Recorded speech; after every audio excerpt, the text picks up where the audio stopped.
চট্টগ্রামের ফটিকছড়িতে বিএনপি প্রার্থীর মনোনয়ন পরিবর্তনের দাবিতে মানববন্ধন ও মশাল মিছিল করেছে দলের একাংশ।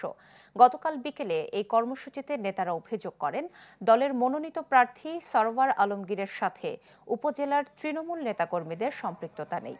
বিগত বছরগুলোতে দলকে সুসংগঠিত করতে আজিমুল্লাহ বাহার অগ্রণী ভূমিকা পালন করেছেন। তাই চূড়ান্ত মনোনয়নে পুনর্বিবেচনা করে তাকে প্রার্থী করার দাবি জানানো হয় মানববন্ধনে। শেষে একটি মশাল মিছিল বের করা হয়।